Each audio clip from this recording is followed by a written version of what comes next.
So before I start, I want to address a couple things. One, the aspect ratio. I fit your screen now, isn't that lovely? And two, there was a bottle behind a box of tissues in the censor video, and I want to be very clear that it was hand sanitizer. Hand sanitizer. Now to the movie.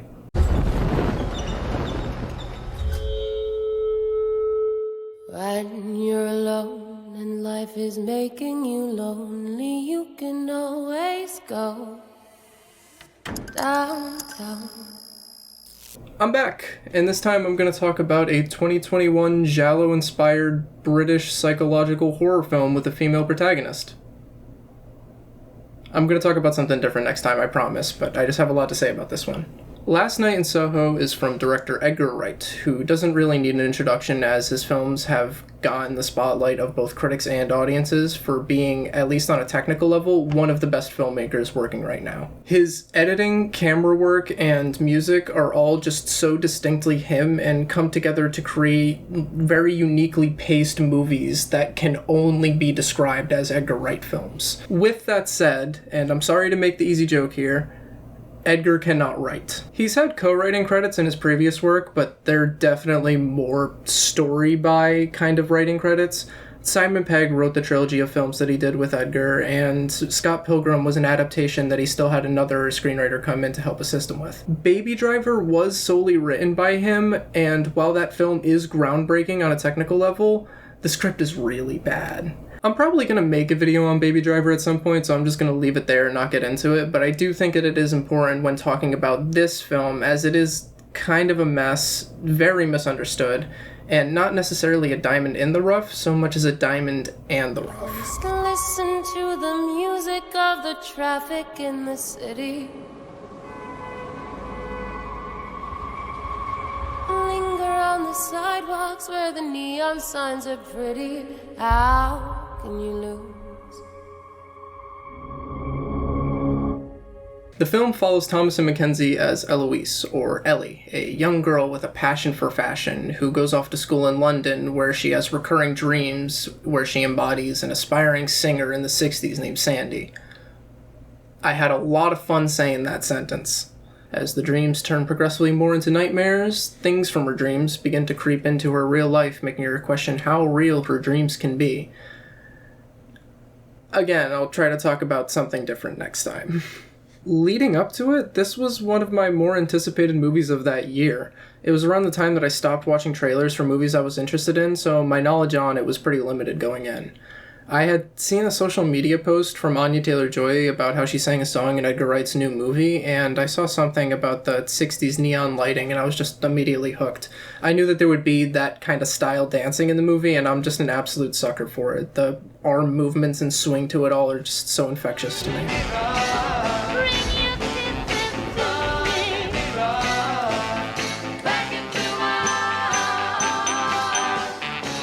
As a quick funny story, my local theater doesn't actually do midnight screenings for premieres. Instead, they'll push the premiere up to 8 o'clock the previous night for one screening before they close. Technically making it an early screening, but not really. I went to this premiere screening for Last Night in Soho, and the digital file that they had was corrupted, and it would stutter at points like a shitpost YouTube edit. They canceled the screening less than 30 minutes in, but there was a point where I thought that it was either like a prank or like some fucked up editing experiment because of how perfect some of the edits were. I'll try to recreate it in editing if I can, like some of those specific moments to try to get you to have the same experience I did. Going back to the film itself, another thing I knew about it is that the co-writer of it was the co-writer of 1917, which I had not seen at the time, but I did know that it had critical acclaim, including a Best Screenplay nomination at the Oscars. Look, I don't want to put down Krysty Wilson-Cairns. She seems like a lovely person from the commentary track, and she also seems like a very competent screenwriter. The thing is, she seems to be skilled at structuring ideas into a script, but doesn't necessarily elevate it to something else or tighten it into a single concise idea. I mean, I believe your mum, and I'm quite a sceptical person, but I remember when she sent her notes through when we were first, like, you know, this would be like the first week that we were working, and we were talking about, well, what is Ellie's gift? How does it work? And she sent through my favourite title ever, Spooky Goings On. Yeah. And it was all those stories that you just said, and I remember just feeling, oh yeah, okay, there's clearly something there. 1917 is intentionally structured as a story being passed out through stream of consciousness. It's loose, purposefully. Something will happen and then we'll walk into something else. But that works for the story, and Roger Deakins' camera work really ties it all together with the pseudo one-take gimmick, really selling that stream of consciousness idea I just mentioned.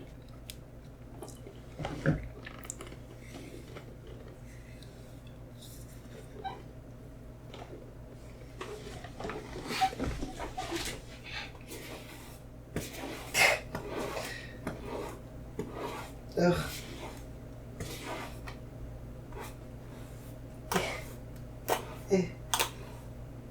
Yeah, I'm recording this too. You're gonna have to deal with that. More like I'm gonna have to deal with that, whether I decide to cut it or not.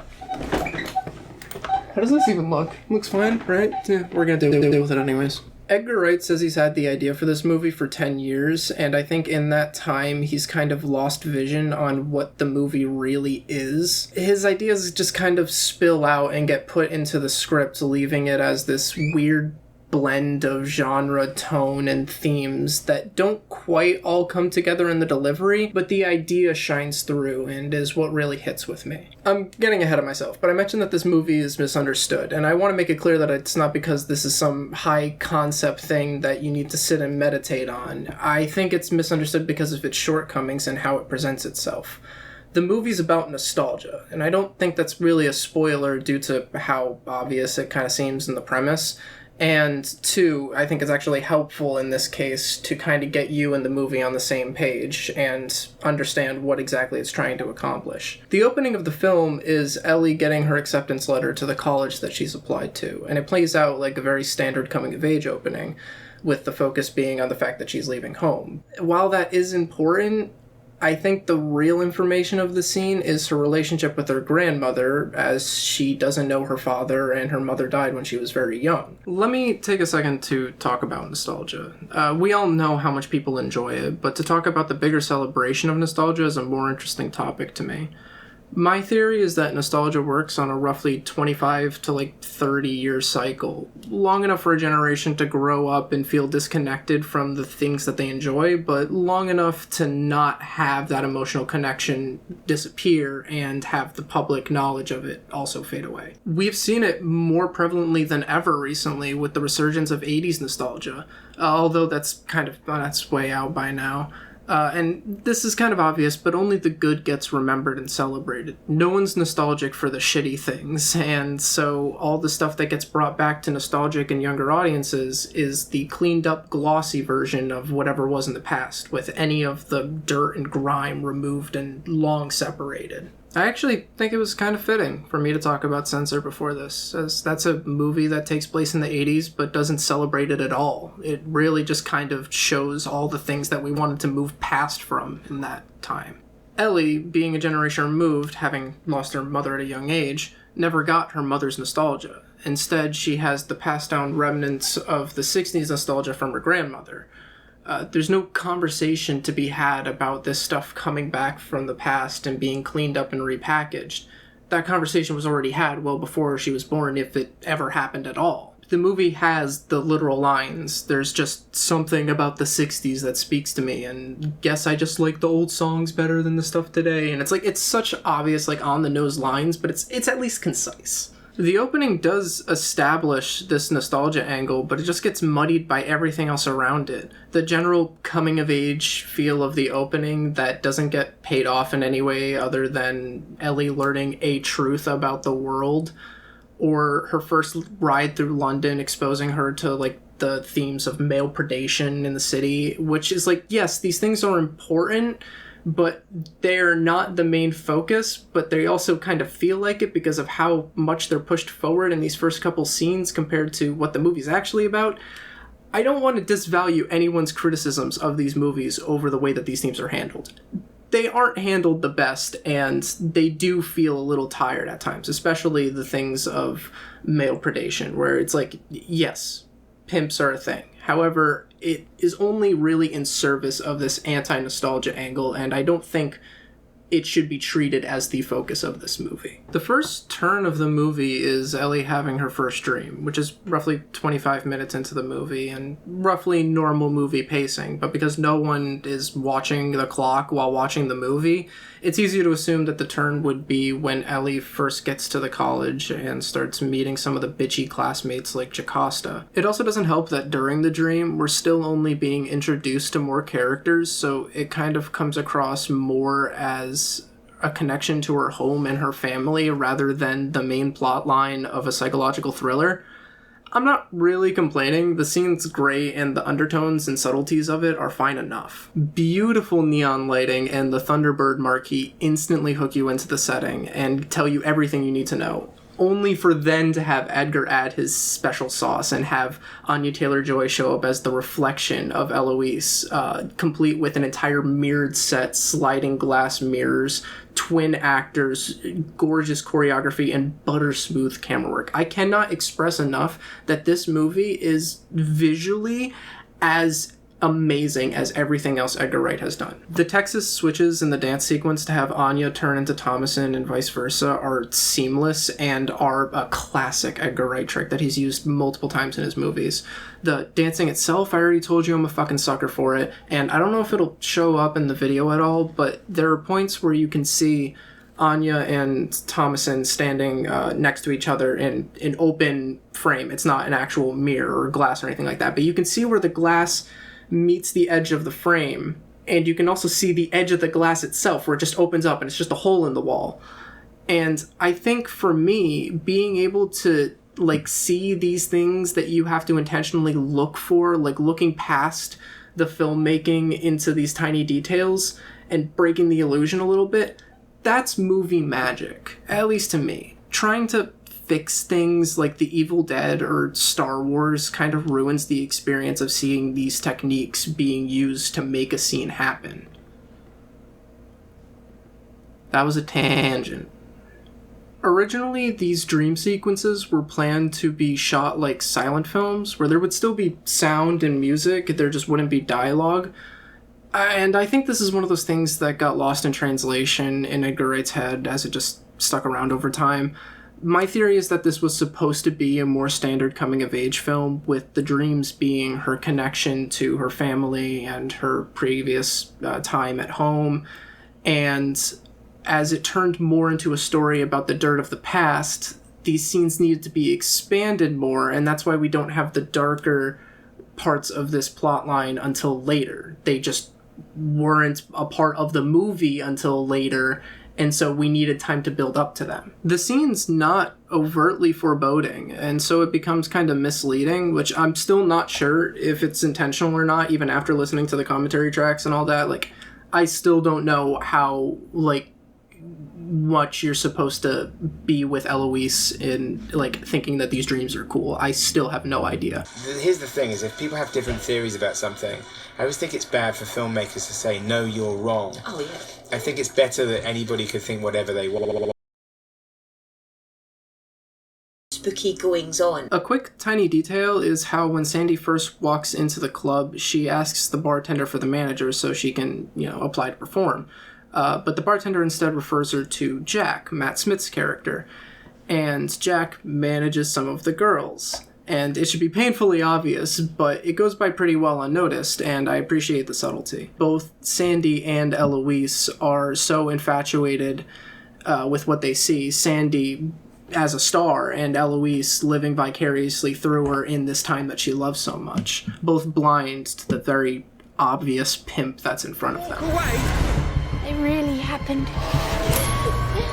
What did you see?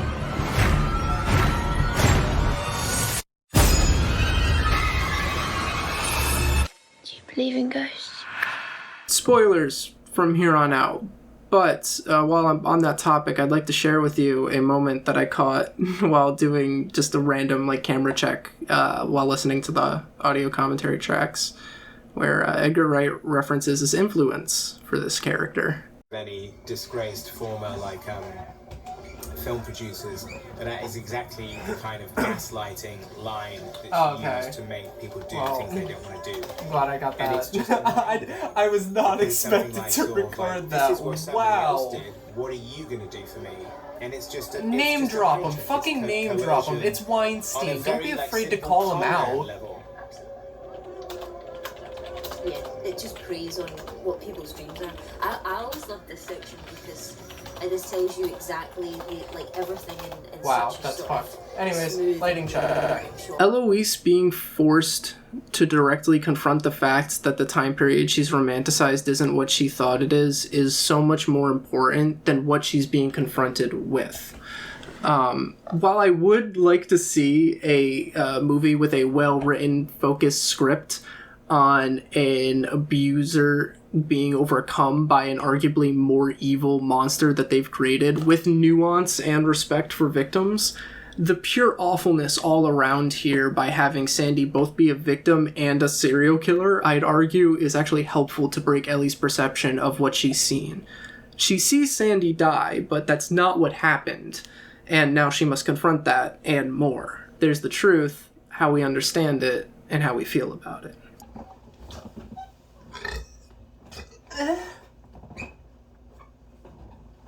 Up until this point, I could argue that the movie does what it's trying to do well. It just doesn't do a good job of explaining itself, despite how simply the premise is woven into the themes. But the third act is when the choices just go beyond me making excuses. I still get the ideas, and I appreciate those ideas. But, there's the rape zombies, which they call shadow men in the behind-the-scenes stuff, but I'm gonna call them what they are, rape zombies. It's really fucking stupid, but it's mostly just a visual, and that's the best I can say about it. They start to show up when Ellie becomes sleep-deprived and things from her dreams start creeping into her real life. This leads to her finally breaking down and reaching out to the people around her and the police, which that scene is especially egregious to me and feels like it's just there to answer to the CinemaSins crowd that's questioning why she didn't go to the police sooner. It was always the idea, that at this point, kind of in the sort of, the latter part of the movie, that it starts switching into kind of as a the giallo genre, which is named after the Italian pulp mystery novels that were had yellow covers.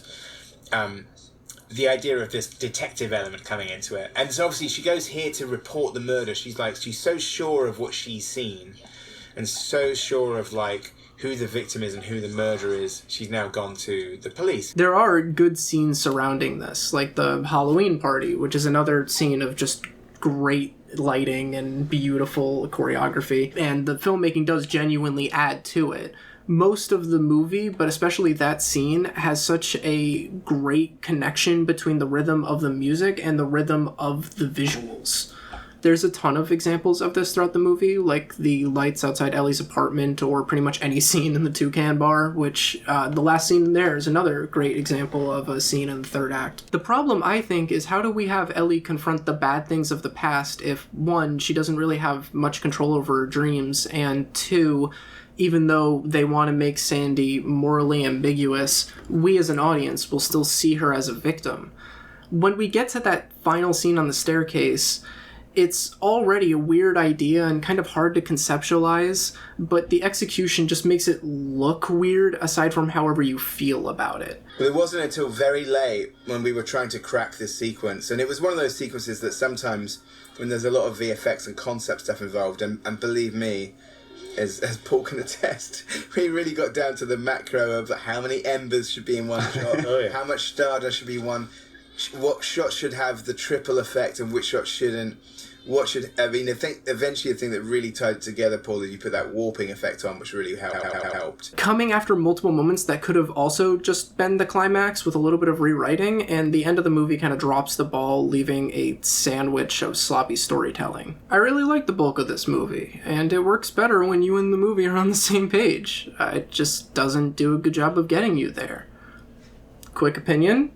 I think Edgar Wright is far more interested in genuinely making the scene the best version of itself that it can be, before elevating it with the basics of things like continuity, blocking in business, pacing, etc., etc. The framework for a visually engaging scene is already there in place before he adds his signatures with lighting and camera work and all that.